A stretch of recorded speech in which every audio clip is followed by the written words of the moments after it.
Hey guys, what is up? AwesomeTheSauce here. Hope you guys are having a great day. Today I'm going to be covering the dev notes that they dropped just a day or two ago. This is actually kind of a controversial update notes type thing. A lot of people had a lot to say about it. So I wanted to cover every bit of it so that you guys can also give all of your opinions in the comments below. So the first thing that they talked about is how rank is going to work based on basically how it transitions from one season to another. Now, if you guys don't know, if you actually go to the kiosk today, you'll see that there's literally one day left in this whole season. But basically, they're not going to reset everybody's rank down to the starting point, which is 1500. They're basically going to take your rank and then assign a bit like a rank that you go down to. So how that would work, right? Like on my balance, for example, I have 1800 rank.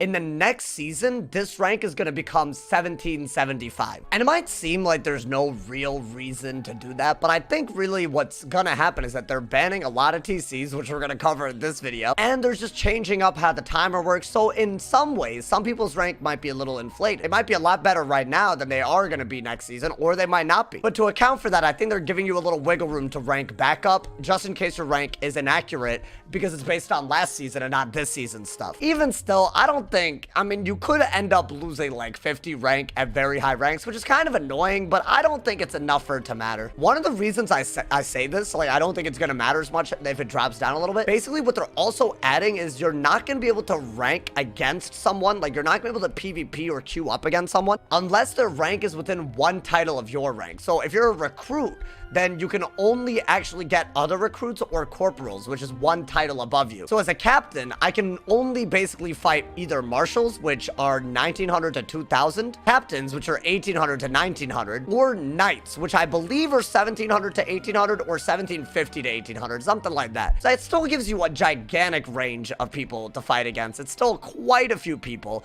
but I will say this, if you are a marshal or if you are somehow a warlord, the pool does get a little bit smaller, so you are gonna have higher queue times at higher ranks. It's a problem that used to occur, and honestly it was really annoying because like people had like 3000 rank and they would never get a match because the search started at 3000 and went all the way down until it found someone, and sometimes the next highest ranked person in queue would be at like 1300 or something, and it would take people forever to get a match. So while I like that you're getting more fair matches and you're not gonna lose as much elo because you lose to someone who just got lucky at a much lower rank than you, that's good. I just hope the queue times aren't insanely high. So I hope that they're looking at that because I've seen how bad it can get, and I really hope that this doesn't punish actually good players that are at high rank from actually getting good games. Now, there's other time-oriented things that they changed, and this one's a little bit, I feel like this is where the controversy starts. Right now, if you guys don't know, there's a timer system in Wizard101. The first person to run out of time basically ends the game. And what's happening right now is that if someone runs out of time, even if the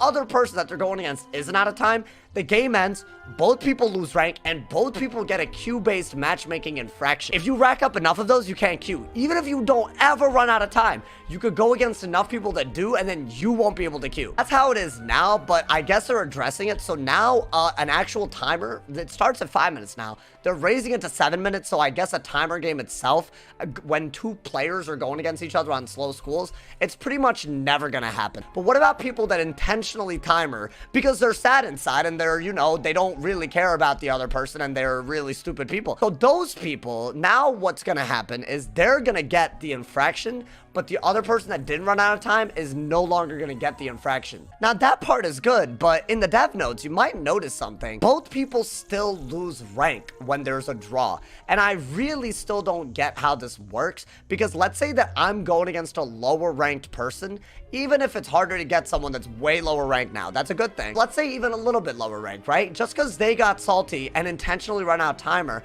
I should not be losing rank for that. In fact, I'll lose more rank than they do when they go to timer because they're lower rank in that specific example. And I think it's really stupid. People that do that should be punished because you're not just losing with a very serious lack of grace. You're also just being a stupid, you're being stupid. Like you're literally making it, instead of just you losing, both people lose. It's the most toxic behavior ever. I've had this happen to me plenty of times where I'm literally winning the game and then the opponent gets salty and then they start just running out the timer because they can't deal with the fact that they're losing. It's ridiculous. Those types of players and that type of behavior should not be something that punishes both players.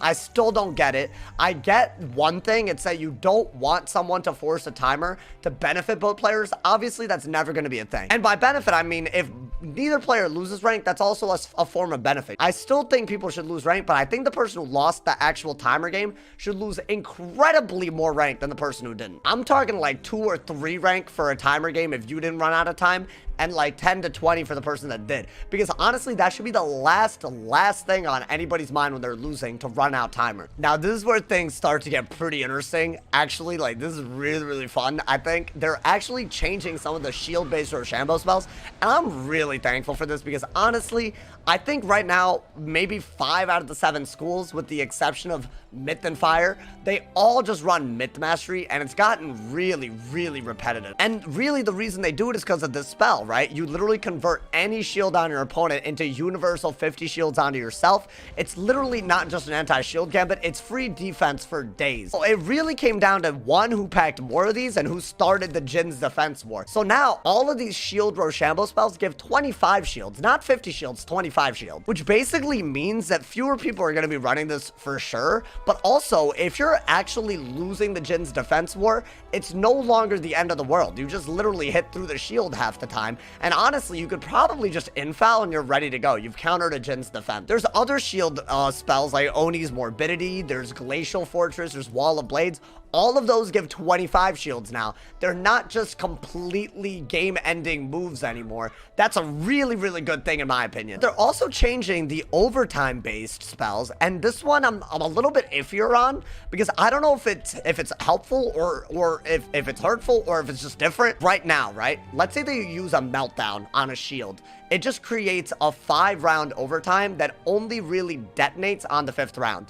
So it doesn't keep breaking shields over and over again. These are called deferred overtimes, as in they literally do the damage in a deferred way, as in 5 rounds. But now they're changing these, and they're gonna work more like how basically Elf works. They're not deferred, they're gonna be overtimes that break shields every round. What's interesting is that depending on the number of shields you break, it gets better and better. So the first shield that you break creates a 3-round overtime, the second one creates a 4-round, and the third one creates a 5-round. So you really do want, if you're trying to set up like something like a Scion, you really want to break 3 shields, because if you, let's say that you only break 2, right? Then you only have 3 turns in order to Scion. You basically probably need to Shrike or buff it up at some level, because you've probably used up buffs doing the meltdown. And then you basically just gotta hit, because by then the 3-round overtime runs out. Even if you do this on 3 shields, instead of having 5 rounds to set up a Scion, now you only have 4, because one of those overtimes is a 4-round, the other one's a 5-round, and you need 2 in order to get the double damage. It's all a little complicated for sure,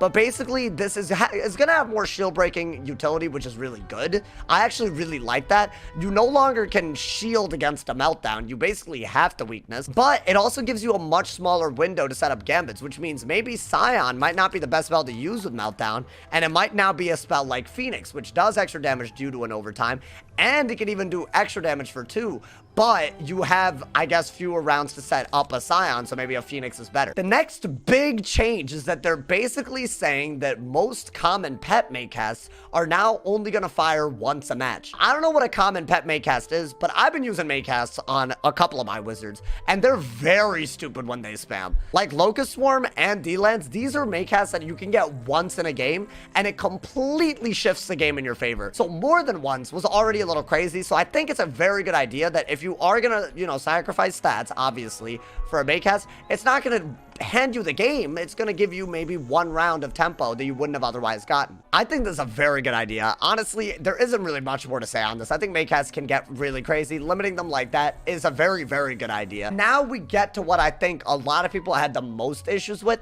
and those are all of the TC bans that are basically we're gonna see in the next season. Now these TC bans all have one thing in common, really. They basically address spells that certain schools have where you just do way more damage than your school's designed to do. For example, Judgment. It does 125 balance damage per pip, but there is no spell that you can do ever as a balance that can do that much damage per pip unless conditionals are involved. The only real thing that I'm thinking about here is like, you know, Hydra, Spectral Blast, if you can get 2 weaknesses or 2 traps on your opponent, that type of stuff. So now, instead of basically just having TCs that give you unfair damage, you can earn it by using conditionals and using gambits. I think that's a great idea. However, there is a problem here, and it's the fact that there's going to be less variety for some school. The school that gets hit the hardest is Ice, because Blue Phoenix treasure cards and Lord of Winter treasure cards are, Blue Phoenixes are going to be banned, and Lord of Winters are going to be basically made into the main deck Lord of Winter.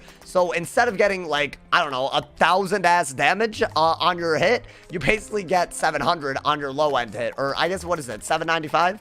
It's 775. So it's basically going to be about 300 damage lower than it currently is right now in TC form. Is that going to be really that crazy? In my opinion, honestly, no. I feel like this spell's pretty ridiculous, really. For you to hit a high-end Lord of Winter is basically for you to get 2 conditional Colossuses, pretty much, for 10 pips, and you wash away 3 pips. It's kind of nuts. It's really hard to set up any conditional. The fact that this gave this much damage, if it should have been nerfed no matter what. Making it the main deck version, I think it's a little bit overkill. It definitely was doing way too much, so I'm glad they addressed it. I think Blue Phoenix was the bigger issue, and I'm glad that it's no PvP. This is literally a storm damage per pip card for Ice.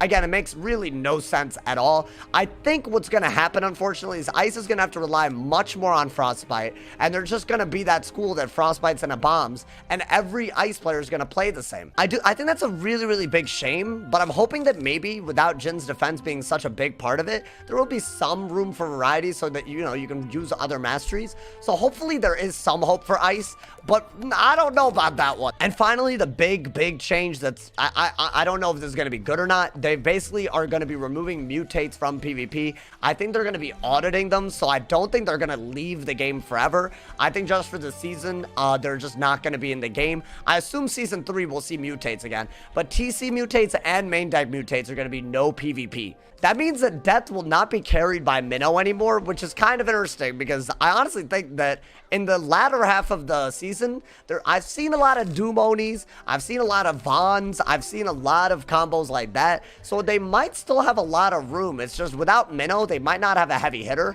and they might need to poison, and that leaves them vulnerable to a lot of the shift-oriented stuff that some schools can do.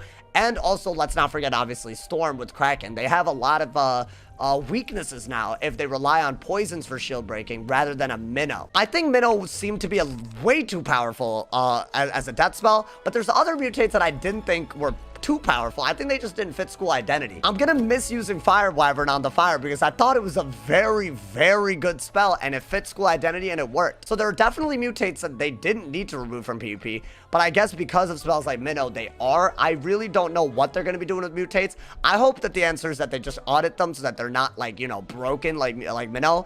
But I hope that they bring them back so that we can still do stuff, because it's different. It's just a different strategy. It's different play styles.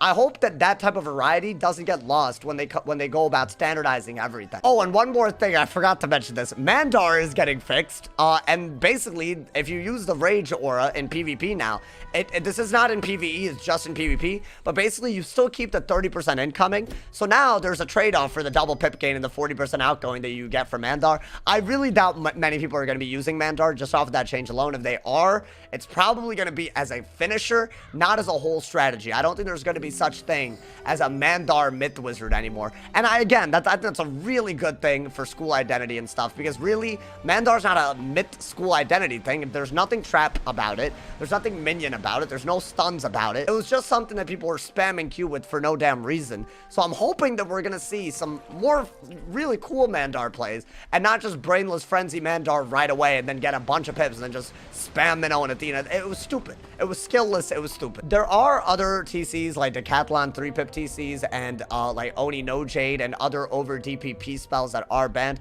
I urge you guys to actually read the dev notes. I think there will be a dev diary coming as well. I think there might already be one by the time I recorded this, so you'll see a video on that very soon. But let me know what you guys think about all of these changes, y'all. What do y'all think about the TC bans, the timer changes, the mutates? There's so many things to talk about, so I want to hear all of y'all's thoughts. I just wanted to cover it, give a couple of opinions of my own, but obviously the floor is y'all's in the comment section. I look forward forward to reading all of your comments. As always, drop a like if you enjoyed, leave a sub if you're new. If there's somebody that has not told you that you're awesome today, they doing something wrong. And y'all, thank you guys again for all the subs, man. We're very close to 70K. I hope we hit it very soon. Stay awesome. I'll see y'all soon.